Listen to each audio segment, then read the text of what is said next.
சென்னை தரமணி அருகே கஞ்சா விற்பனையில் ஏற்பட்ட போட்டியில் கூட்டாளியை சரமாரியாக வெட்டிக் கொன்றதாக கும்பல் ஒன்று போலீசில் சரணடைந்துள்ளது. இதுகுறித்த கூடுதல் விவரங்களை செய்தியாளர் கதிரவன் வழங்க கேட்கலாம். கதிரவன், வணக்கம். மேலும் விவரங்களை சொல்லுங்க. சென்னை தரமணி கென்னடி தெருவை சேர்ந்த அஸ்வின் என்ற நபரை 3 பேர் ஆட்டோவில் அழைத்து சென்று மது வாங்கி கொடுத்து அவரை ரயில் நிலையம் அருகே வைத்து கொலை செய்ததாக காவல் நிலையத்தில் சரணடைந்திருக்கிறார்கள்.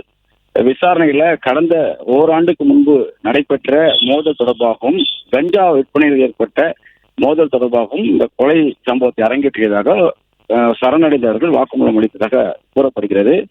குறிப்பா நேற்று இரவு தரமணி மசூதி அருகே அஸ்வின் அமர்ந்திருந்த போது ஏற்கனவே சேர்ந்த மோகன் மற்றும் சங்கர், பரத் ஆகிய 3 பேரும் மது அருந்து அழைத்ததாகவும் அதற்கு அஸ்வின் மறுப்பு தெரிவித்த நிலையில ஆட்டோவில் வலுக்கட்டாயமாக ஏற்றிக்கொண்டு அழைத்து சென்றதாகவும் பின்னர் தரமணி ரயில் நிலையம் அருகே வைத்து காலி மைதானத்தில் அனைவரும் மது அருந்திய போது அவர்களிடம் வாக்குவாதம் ஏற்பட்ட நிலையில் அஸ்வினை 3 பேரும் சேர்ந்து கத்தியால் வெட்டி படுகொலை செய்ததாகவும் பின்னர் அந்த கத்தியை பள்ளிக்கரணை குளத்தில் வீசிவிட்டு தரமணி காவல் நிலையத்தில் சரணடைந்ததாகவும் கூறப்படுகிறது. இந்த சரணடைந்த 3 பேரிடம் போலீசார் நடத்திய விசாரணையில கடந்த ஓராண்டுக்கு முன்பாக நடைபெற்ற ஒரு சாவு ஊர்வலத்தில் தங்களை ஆபாசமாக பேசி திட்டியதாக முதலில் கூறியதாகவும் பின்னர் கஞ்சா விற்பனை போட்டியின் காரணமாக கொலை செய்ததாக மாறி மாறி கூறி வருவதாகவும் எதனால் கொலை செய்தார் என்பது குறித்து 3 நபரிடம் விசாரணை நடைபெற்று வருவதாகவும் காவல்துறை தரப்பில் தெரிவிக்கப்பட்டிருக்கிறது. தற்போது சரணடைந்த மோகன சுந்தரம், பரத்பாஜ் மற்றும் சங்கர் 3 விசாரணைகள் நடைபெற்று வருவதாகவும் போலீசார் தரப்பில் தெரிவிக்கப்பட்டிருக்கிறது.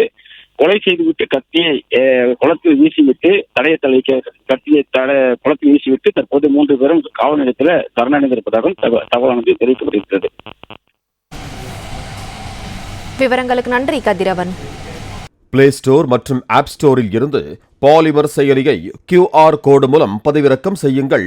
செய்திகளை உடனுக்குடன் பெறுங்கள்.